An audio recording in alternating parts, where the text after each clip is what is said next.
wellness friends. This video is a 10-minute stretching video. If you have a pillow, you may want it. If you have a yoga block, that could work also. You don't need it, but sometimes bringing the ground up is a nice assist. Okay, so I'll show you where you can use a prop if you want it. We're gonna start tabletop. Join me please, taking your time into more of a flat back position, gazing forward, stacking your shoulders directly above your wrists. Spread your 10 fingers nice and wide, and then open up the knees so they're your hip distance today, and let your feet go straight back so they're not pigeoning in or turning out to the side. Okay, we're gonna take our time and imagine we have a cow belly. Drop your belly low, which is gonna create an arch. So in your tailbone, it feels like it's poking upward. Don't be shy, let that direction happen. Let your belly hang low, and maybe even take your chin off of your chest and look a little bit towards the high part of your wall, maybe even where the wall and the ceiling meet. Then very slowly, we'll shift now into a cat back, which is rounded. This time, as you bring your gaze toward your hands, settle the heels of your palms into your mat. This time, tuck your chin more inward towards your chest and puff up your back. Draw your navel in and also upward towards your ceiling. Notice the shoelace part of our feet flat to the floor, maybe even assisting a little bit of this cat back. We'll do it again into the cow position. Take your time. You may want to travel to a flat back first, and then start to notice the high tailbone position. This time now we're dropping our belly like a cow, low to the floor, and shifting the gaze maybe higher. This time notice the shoulders. You can pull them away from your ears, nice and soft, tenderly. And then now we'll take our gaze down to the floor and round into cat. The round position can also happen from your hips. Instead of tailbone high, you can now maneuver the hips into more of a tucked position. The heels of your palms pressing firm into the earth. Notice where your gaze is. We'll do that one more time. Bend your elbows as you move into that low cow belly. And keep a little bend to those elbows. This time chest and belly a little low to the floor. Kind to the neck, shifting just the gaze. Pull the shoulders back, away from your ears. Let the tailbone be high. And then last time around, we round our spine. A little bit of the hips can tuck. And we shift our gaze towards the earth, towards our mat. Push the heels of your palms firm to the mat. Pull your navel upward towards the ceiling. And now notice how energy may feel in your body, or feeling sensations when you come back to a tabletop. Okay, after our rounds of cat-cow, we're going to stay this position, but move into a puppy pose. And I invite you to grab a pillow or a bolster if the ground needs to come up a little bit higher. For puppy pose, we enter it similarly again in a tabletop, but we'll walk our hands forward. And maybe you need to walk the hands a couple times forward, or maybe a few times. Careful that the back doesn't sway and the tailbone goes high. Think about more long spine versus an arch or a backward bend or a sway. And maybe the chest is really tight and we need the pillow to come up super high. That's okay. You can bring it to the chest. You can also have that pillow right there for your head. We're going to keep the hips high over the knees. Instead of dropping our hips down to the heels or even between our heels like a child's pose or a wide knees child's pose, this one hips stay high over the knees. Ground can come up if you need it. If you don't need it, you can move the pillow or the block and see if maybe it's your chin that wants to touch, or perhaps the forehead feels better. And just take a few breaths. Notice hips are high. Exhale by your nose. And then inhale again by your nose. Let the front of your body open. I'm feeling lots of intensity, stretching deeply through my shoulders and underneath my shoulders and my armpits, my rib cage, lots in my upper back, middle back, even. Take one more slow inhale. And then allow yourself to not want to move out of this posture so fast. Let there be some embracing. You know that this is an investment for your tomorrow. Slowly, tenderly, take your time, walk your hands back underneath your shoulders, and maybe take a moment to be in that flat back position, or maybe even want to take a seat and just take a few breaths to relax. Okay, then meet me in a lizard lunge, which is one leg forward, one leg back.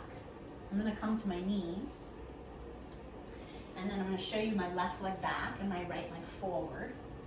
In lizard lunge, if you had a set of blocks and you wanted to bring the ground up, you could put the blocks right underneath your fingertips and hold there. I'm just going to show you upright position. So extend your left leg all the way back. Now for me, the knee doesn't feel good.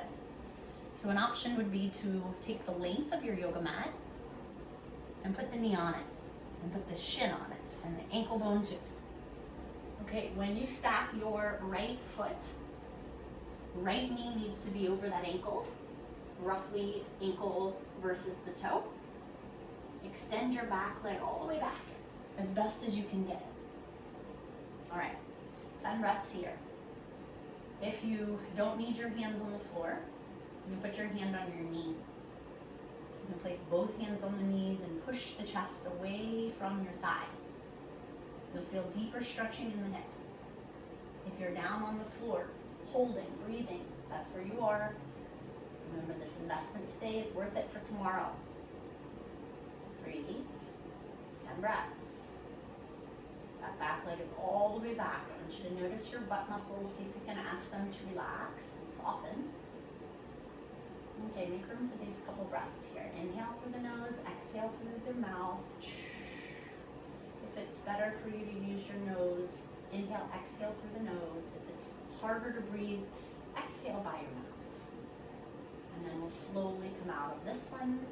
And this one's gonna kind of hurt tenderly when we come out. We're gonna go into that other side though, lizard lunge. Take your time. I'm unfolding the left side, and I do want that same padding on the other side. Meet me in a lizard lunge, sending your right leg back long, and then taking the left foot forward, left knee over left ankle. Walk your right leg all the way back. Padding, no padding, you pick. Blocks to lift the ground up under your hands. If you don't need hands, and you can put hands on the knee, and you want to take that extra push back away from your thigh. Okay, notice your breath in through the nose, listening for your breath out through the nose or mouth. Almost there. So good for us. So good for us. We can do this. Embrace what you are doing for yourself. Improving flexibility, range of motion, and all the tissue, all the connective tissue in our body. So this is a little bit more of a deeper change that you're creating in your body. Okay, we're taking our time to come out of it. And then pigeon pose is next and final. If you need the the blocks, or a pillow to lift the ground up, you can put it underneath your hips. So I'm going to show you where to put it. Okay, if you don't need it, we'll start with right leg forward, and you're bending the knee.